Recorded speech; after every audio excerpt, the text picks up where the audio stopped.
할렐루야. 같이 고백하십니다. 주여 감사합니다. 주여 고맙습니다. 주여 사랑합니다. 주여 행복합니다.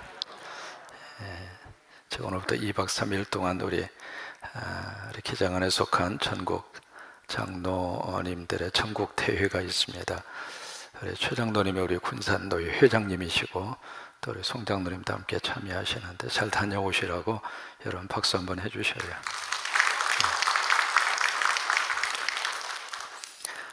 우리 지난주가 추수 감사 주일이었죠.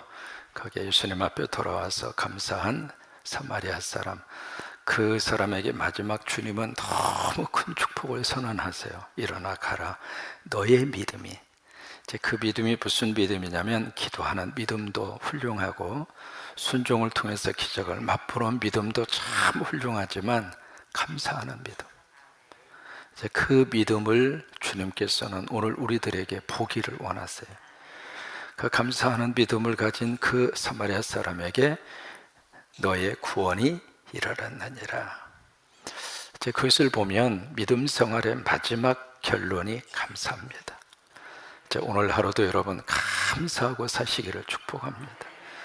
이제 감사할 수 있는 조건이 그렇게 많음에도 불구하고 감사를 잃어버리고 살고 감사를 상실하고 살고, 이제 그러다 보니까 매일매일 인상 팍 쓰고 살고 그냥 짜증내고 살고 그냥 원망하고 살고 불평하고 살고, 그렇게 살다가 보니까 우리 삶의 자리가 천국이 아니라 지옥이 되어버렸어요. 그러니까 예수 믿고 하나님 안에서 우리는 하나님의 은혜 속에서 사는 것을 믿으시면 아멘. 하나님은 우리가 웃고 살기를 원하신다고 믿으시면 아멘. 우리가 하나님 믿고 기쁘게 사는 것이 하나님의 뜻이라고 믿으시면 아멘. 그러면 감사하고 살라고 하는 거예요. 감사하면 천국 됩니다. 감사하면 행복합니다. 감사하면 우리 삶 속에 하나님이 구원을 베풀어 주십니다. 육신의 질병이 치유받는 것도 기적이죠. 근데 영적인 질병 치유받는 것은 더 큰 기적이에요. 그러니까 구원이라고 하는 그 단어 속에 하나님은 감사하는 하나님의 자녀들에게 그 복을 주기를 원하시는 거예요. 근데 그런 사람들이 11조밖에 안 돼요. 참 영적 세계나 세상의 세계나 신비롭습니다. 하나님 앞에서 새벽기도한 쌓는 인원수도 거의 대부분 어느 교회를 가서 보더라도 11조예요. 여러분들이 열 몫을 하시는 거예요. 근데 감사하고 사는 사람도 이 땅에서 11조만큼 찾아보기가 쉽지가 않습니다. 거의 대부분의 사람은 다 잊어버리고 삽니다. 거의 대부분의 사람들은 자신이 누리고 있는 것을 당연하다고 생각하고 삽니다.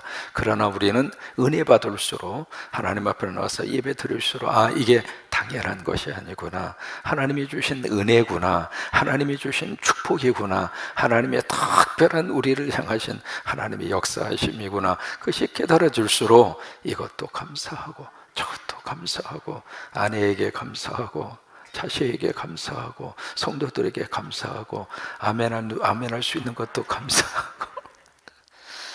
그래서 감사가 없는 사람은 그 가장 중요한 구원을 놓치고 사는 거예요. 마치 여러분 고급 식당에 들어가시면 메인 디너, 메인 메뉴, 우리가 시킨 그 가장 중요한 메뉴가 나오기 전에 뭐부터 나와요? 애퍼타이저부터 나와요. 스키다시부터 먼저 나와요. 그러면 그 앞에 이렇게 쭉 메인 가장 중요한 그 메뉴 먹기 전에 이것도 나오고 저것도 나오고, 그 시컨 드신 다음에 다 먹었네 그리고 일어나서 나옵니까? 아니잖아요. 가장 중요한 메인 메뉴, 그것을 먹어야 제대로 먹은 거잖아요. 신앙생활 하면서 이것도 은혜를 받고 저것에 기도 응답을 받고, 그것은 어떤 의미에서 스키다시나 마찬가지입니다. 메인 메뉴가 나오기 전에 주시는 스키다시나 마찬가지거든요. 그거 맛보고 나 신앙생활 다 했다, 나 하나님의 복 다 받았다, 그거 아닙니다. 가장 중요한 메인 메뉴가 구원입니다. 그거 놓치고 살면 안 됩니다. 그거 맛보지 않으면 신앙생활 제대로 한 게 아니에요. 근데 그 메인 메뉴를 언제 주시는가? 감사할 때. 감사할 때. 그래서 우리가 일부러라도 주여 감사합니다, 그냥 예배 시간마다 우리가 외치고요, 자꾸 하다가 보면 머릿속에 박힙니다. 자꾸 고백을 하다가 보면 우리의 DNA 속에 감사가 박혀요. 그래서 우리가 계속 하루하루 예배 드릴 때마다 우리 고백하십시다. 주여 감사합니다.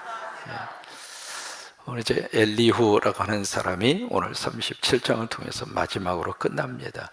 이 엘리후라고 하는 사람은 참 신비로운 사람이에요. 욥하고 친구들이 그 긴 시간 서로 언쟁이 있고 변론이 있고 그랬을 때 조용히 있다가 갑자기 등장을 해요. 등장을 하는데 엘리후가 말이 끝난 다음에 내일 새벽부터 38장에 하나님이 등장을 하십니다. 그래서 엘리후라고 하는 사람은 마치 사람과 하나님 사이에서 중재자 역할을 하는 것처럼 보이는 사람이 엘리후입니다. 여러 가지 많은 이야기를 하고 있습니다만은 엘리후가 지금 초점을 맞추는 것은 하나님의 위대하심이에요. 하나님의 위대하심, 하나님의 거룩하심, 하나님의 섭리하심. 섭리라고 하는 단어를 쓰잖아요. 하나님의 뜻에 따라서 이 자연뿐만이 아니라 인간의 모든 역사를 하나님이 끌고 가신다. 하나님의 위대하신 분이다. 그게 엘리후가 가지고 있는 하나님에 대한 인식입니다. 그러니까 하나님의 위대하신, 하나님의 섭리, 하나님의 높으심, 그것을 쭉 이야기를 한 다음에 그 다음에 그러면서 욥에게 그렇게 질문을 던지는 것이, 욥이여 그대가 이 하나님을 알고 있느냐. 그 다음에 엘리후의 말이 끝난 다음에 하나님이 등장을 해요. 여기 이제 우리가 쭉 살펴보고 있습니다만 이 엘리후가 이 자연 세계, 이 자연 현상, 자연에서 나타나고 있는 여러 가지 많은 것들을 이야기를 하고 있는데, 이 엘리후가 어느 시대 사람이냐면 지금부터 4000년 전 사람이에요. 그가 가지고 있는 이 자연계의 지식은 놀랍습니다. 최근 들어서 이 자연 과학이 발달이 됐거든요. 겨우 인간이 자연에서 나타나는 현상에 대한 이해를 언제부터 가지게 됐는가. 아무리 빨리 잡아도 17세기, 18세기 그때부터 자연 세계에 대한 지식을 알게 됐는데, 4000년 전에 아브라함 시대의 욥이 자연 질서와 자연 세계에 대한 지식을 알고 있는 거예요. 어떻게 돼서 그가 그런 지식을 가지게 됐을까? 여기 이제 두 군데 살짝 우리에게 언급하는 바가 있습니다. 하나님의 영으로, 성령님이 주신 지혜죠. 우리 자녀들에게 하나님이 성령님이 주시는 지혜를 부어주셔서 지식도 주시기를 원하고 지혜도 주시기를 원하고, 그래서 오늘 자연계에 대한 이 언급이 어디서부터 시작이 되느냐면 36장 26절부터 시작이 돼요. 그게 37장까지 이어지거든요. 36장 26절에 보시면 하나님은 높으시니 이렇게 시작을 합니다. 근데 원래 이 26절의 말씀이 감탄사로 시작을 해요. 감탄사로 딱 시작을 하는데 헨이라고 하는 히브리어를 쓰고 있습니다. 그 원래의 뜻은 봐라 그 말입니다. 보아라, 이 하나님의 위대하심을, 그런 뜻이에요. 그러면서 이 자연계에 나타나는 현상을 쭉 언급을 하고 있는데, 여기 물방울이라든지 그 다음에 증발에 대해서 안개가 되는 거라든지 그 다음에 비구름이 돼서 그 비구름이 형성이 되면 하늘에서 비가 쏟아지는 물의 이 순한 논리를, 순한 원리를 여기서 엘리후가 이야기를 하고 있습니다. 여러분, 이게요, 하늘에서 비가 쏟아지는 그 원리를 사람이 알게 된 것이 바로 18세기입니다. 그러니까 놀라운 이 지식을 가지고 엘리후가 하나님의 영역을 쭉, 하나님의 위대하심의 영역을 쭉 언급을 하면서 여기 37장 1절에서 이렇게 시작을 합니다.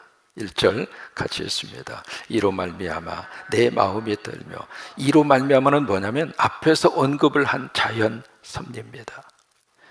그 자연의 모든 세계를 지금 하나님이 다스리고 있지 않느냐. 고대 사회에서는 자연 현상은 신비의 대상이에요. 그걸 몰랐습니다. 사람은 모를 수밖에 없었죠. 그래서 이 자연 현상 앞에 인간은 두려울 수밖에 없었고, 그리고 자연 현상 앞에 인간은 자연을 숭배할 수밖에 없었어요. 그러니까 이 자연에서 나타나는 여러 가지 많은 현상을 언급을 하면서 이 모든 현상, 바로 이것 때문에 엘리후가 어떤 생각을 가지고 있느냐면 마음이 떨고 자리에서 흔들렸도다. 그 이야기는 뭐냐면 큰 충격을 먹었다, 그 말이에요. 이 엘리후는 자연 현상을 머리로 이해하는 차원이 아니라 하나님의 임재로 지금 느끼고 있는 거예요. 사람이 만약에 여기에 성령의 불이 떨어졌다, 어떤 마음이 들 것 같아요? 두렵고 떨림이 있습니다. 이 하나님의 임재를 경험하면 인간은 그 앞에서 떨 수밖에 없어요. 누가복음 5장을 보시면 예수님 주변에 많은 무리들이 몰려들어서 거기서 같이 말씀을 증거할 수 없어서 바닷가에 배 한 척을 빌려서 배 선상 부흥집회를 합니다. 사람들이 더 이상 접근하지 못하도록 물에서 좀 떨어진 상태에서, 그래서 배 선상에서 부흥집회 말씀을 증거하신 다음에 그 배를 빌려준 시몬 베드로에게 축복의 말씀을 하세요. 뭐냐면 깊은 데 가서 그물을 내려 고기를 잡으라. 여러분, 말씀이 증거된 다음에 주님이 축복하셨어요. 설교 들으신 다음에 그 축복을 받으세요. 말씀이 있는 곳에 하나님의 복이 있어요. 그래서 설교가 끝난 다음에 깊은 데 가서 그물을 내려 고기를 잡아라. 그러니까 그 이야기는 베드로가 지금 고기가 없다, 그 말이에요. 말씀 듣기 전에는 고기가 없었어요. 텅 비었어요. 밤이 새도록 그물을 던졌지만은 고기를 못 잡았어요. 근데 말씀이 증거된 다음에, 말씀이 있는 다음에 그 생업의 현장 속에 주님이 축복하시는 거예요. 말씀을 들었으니, 말씀이 선포됐으니 깊은 데 가서 그 그물을 내려 고기를 잡으라. 그 말을 들은 이 시몬 베드로가 한마디 하죠. 밤이 새도록, 밤새도록 고생해 봤습니다. 밤새도록 시도해 봤습니다. 근데 잡은 게 없습니다. 여러분, 갈릴리라고 하는 지역은요, 가서 보면 고기가 얼마나 많은지 모릅니다. 제가 거기에 갔을 때 어느 한 분이 낚시를 하고 계셔서 이렇게 보니까 상당히 많은 양의 고기를 이렇게 잡아 놓으셨더라고요. 그래서 어떻게 잡나 싶어서 유심히 보니까 이렇게 닐 낚시라고 그래가지고 더 멀리 던진 다음에 막 이렇게 감잖아요. 이렇게 봤더니 낚싯바늘에 미끼가 없어요. 가짜든 뭐든 미끼를 걸어서 낚시를 하는데 이 사람 아무것도 걸지 않고 낚시를 해서 이렇게도 고기가 잡혀요? 그랬더니 그분 말씀이 재밌는 이야기합니다. 여기는 고기가 하도 많아서 오다 가다 걸린대. 그 정도로 고기가 많습니다, 갈릴리가. 근데 밤이 새도록 그물을 던졌는데 고기 한 마리 못 잡아요? 안 잡히는 것도 기적입니다. 그렇잖아요. 뭐예요? 고기를 움직이시는 하나님이 고기가 들어오려고 하는 순간에 야, 가. 오늘 밤은 잡히지 마. 다 고기를 전부 다 흩어놓으신 거 아니겠어요?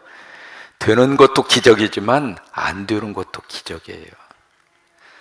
그래서 밤이 맞도록 우리가 수고를 해서 그물을 던졌지만 잡은 것이 없습니다. 그 다음에 중요하죠. 말씀에 의지하여 설교 말씀 듣고 하나님 말씀 듣고 내가 다시 그물을 내리리이다. 그래서 그물을 던졌잖아요. 그물을 던지니까 어떻게 해요? 그물이 찢어질 정도로 엄청난 고기를 잡았습니다. 설교 들은 다음에 그 복 받으시기를 축복합니다.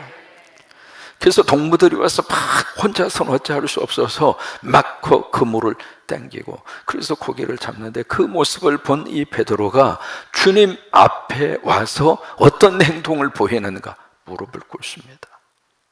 주여, 나를 떠나소서. 나는 죄인으로소이다. 하나님의 임재를 거기서 경험한 거죠. 예수님이 하나님의 아들이라고 하는 임재를 거기서 느낀 거예요. 엘리후도 마찬가지입니다. 이 엄청난 자연의 현상 앞에 여기에 마음이 떨리고 그 자리에서 흔들릴 정도로 충격을 먹고 지금 그런 현상을 여기서 보이고 있습니다. 그러면서 이제 자연의 현상을 쭉 거기서 설명을 하고 있어요. 천둥과 번개. 이 천둥과 번개도요, 어떻게 나타나는 현상인가? 우리는 지금 알고 있습니다.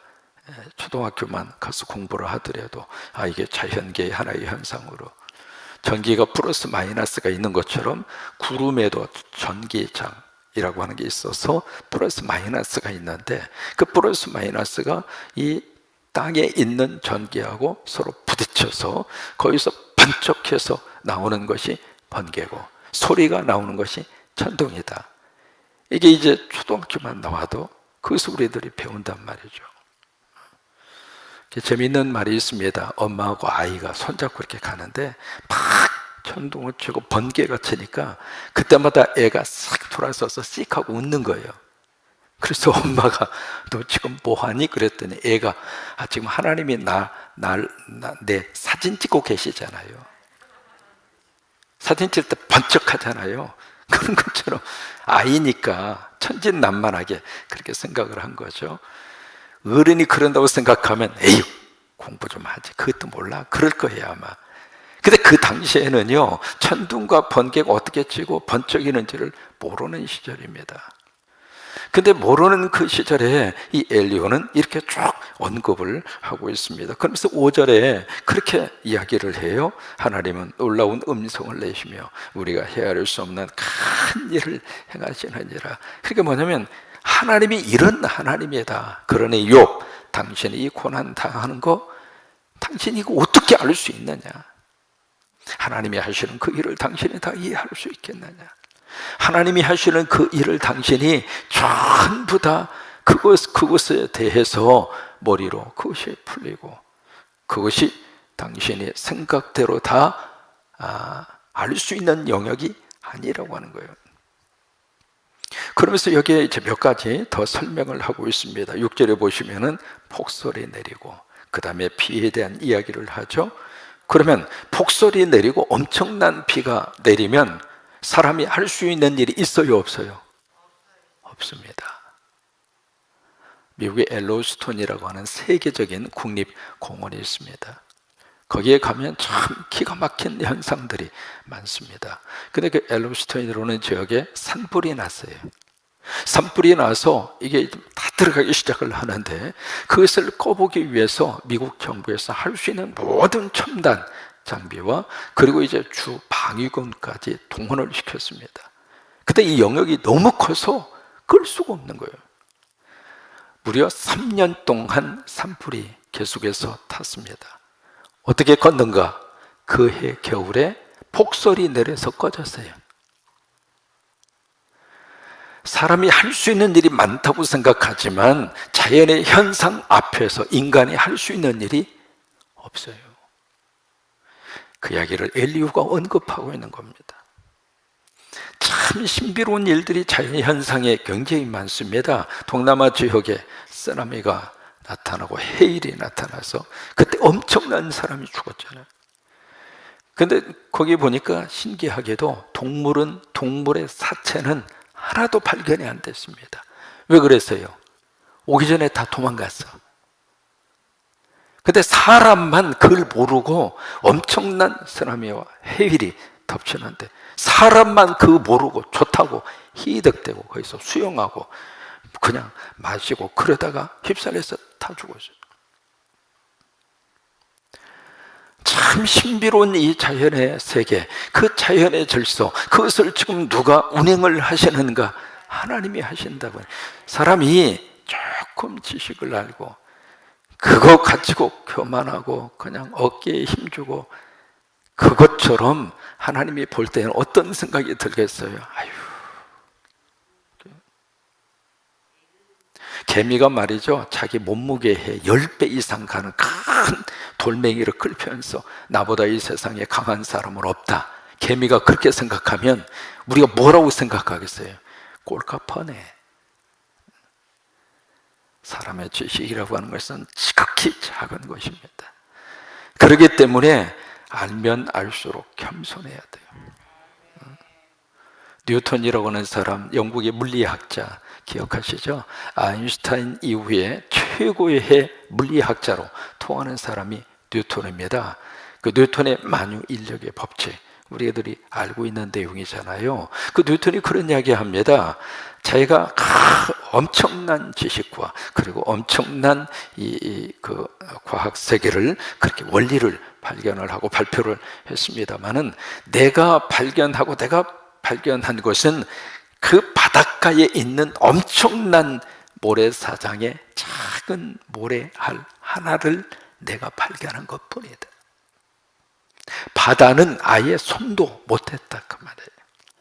여러분, 이 엄청난 우주 세계에 대해서 우리가 뭐라고 이야기할 수 있겠어요? 그러니까 그것을 알면 알수록 하나님 앞에 겸손할 수밖에 없는 거예요.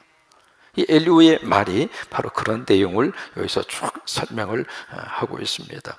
결국 그런데 이 엘리후의 말 속에 뭐가 지금 문제점이 있느냐면 이 자연의 세계 현상을 쭉 이야기하면서 욥 당신이 죄를 지어서 마치 폭설이 내리는 것처럼, 당신이 죄를 지어서 마치 엄동설안에 찬바람이 쌩쌩 부는 것처럼 그렇게 말하고 있는 엘리후의 말은 옳은 게 아닙니다. 그러니까 빌닷이나 엘리바스나 소발이나 엘리후나 그들의 욥도 마찬가지예요. 욥기를 읽으실 때 이 말이 어떤 의도에서 하고 있는 말인가, 무엇을 목적으로 하고 있는 말인가를 알면서 읽으셔야 욥기의 진정한 뜻을 파악해서 알 수 있습니다. 그러면서 14절에 그렇게 이야기합니다. 욥이여 이것을 듣고 가만히 서서 하나님의 오묘한 일을 깨달아라. 그러니까 지금 엘리후는 뭐라고 자꾸 이야기하느냐면 이런 위대한 하나님이시니까 이 하나님 앞에 엎드려라 그 말이에요. 여러분, 욥이 하나님 앞에 엎드렸을까요? 아니면 엎드리지 않았을까요? 엎드린 하나님의 사람이에요. 그 엎드려 있는 하나님의 사람 보고 엘리후가 자꾸 빨리 하나님 앞에 엎드리라고. 우리가 믿는 하나님이 이 위대하신 하나님이신데 빨리 엎드리라고 지금 그러고 있는 이야기거든요. 그 다음에 23절에 그렇게 엘리후가, 이제 이게 엘리후의 마지막 말이거든요. 23절 같이 있습니다. 전능자를 우리가 찾을 수 없나니 그런 권능이 지극히 크사 정의나 무한한 공의를 굽히지 아니하심이라. 여러분, 이 엘리후의 말이 맞을까요? 틀릴까요? 반절만 맞아요. 전능자를 찾을 수 없나니, 그래요. 위대하신 하나님, 사람이 어떻게 찾을 수 있겠어요? 그러나 그 하나님 우리에게 찾아와 주셨어요. 그 하나님이 우리에게 나타나 주셨어요. 그래서 하나님이 우리 아버지가 되어 주셨어요. 그러면 전능하신 하나님 찾을 수 있어요? 없어요? 찾을 수 있습니다. 그 하나님이 성탄에 오셨고 그 하나님이 내 안에 계시고, 그러니까 이 엘리후의 말은 반절은 맞고 반절은 틀린다 이 말이에요. 그 다음에 여기 23절 말씀에 권능이 지극히 크사 정의나 무한한 공의를 굽히지 아니하심이니이다. 여러분, 이 엘리후의 말도 반절은 맞고 반절은 틀려요. 그 공의와 정의의 그 하나님이 니느웨 백성들이 막 회개했을 때 하나님께서 뜻을 돌이키시고 하나님이 굽히셔서 그 백성을 살려주잖아요. 마지막 24절입니다. 같이 있습니다. 그러므로 사람들은 그를 경외하고 그는 스스로 지혜롭다 하는 모든 자를 무시하느니라. 이 말도요, 지금 욥에게 지금 딱 마지막으로 던지고 있는 말이거든요. 그러니까 뭐냐면 욥 당신이 그를 경외하고 스스로 지혜롭다고 하는 자 모든 자를 하나님이 무시한다 그 말이에요. 근데 욥기 1장 1절에 욥을 소개할 때 욥이 하나님을 경외하고 그리고 악에서 떠난 자이고 경건하게 살았던 사람이고, 그게 욥이에요. 근데 엘리후는 지금 욥에 대해서 지금 오해를 하고 있는 거예요.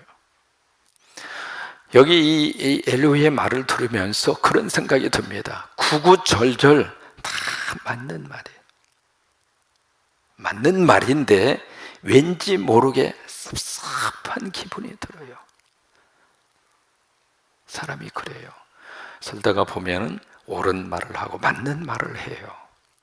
근데 옳은 말과 그 맞는 말이 그 말을 듣고 있는 사람의 상황에 얼마나 맞는 말인가, 그 사람의 입장과 그 사람의 상황 속에서 그 옳은 말과 맞는 말이 과연 얼마나 그에게 힘이 되고 그에게 해답이 되고 그에게 위로가 될까? 이 상황 속에서는요, 욥이 이 엄청난 고난을 받고 있고 지금 고통 속에 있는 욥의 입장으로서는 옳은 말, 맞는 말보다도 말없이 다가와서 그의 손을 잡아주고 같이 걱정해주고 같이 눈물을 흘려주고 그런 사람이 필요해요. 그래, 여러분 그렇잖아요. 옳은 말 맞는 말의 거의 대부분은 막 지적하기 위해서 하는 거거든요. 당신 이거 틀렸다고, 빨리 이것을 고치라고. 그래서 좋은 방향으로 그 목적은 참 감사하죠.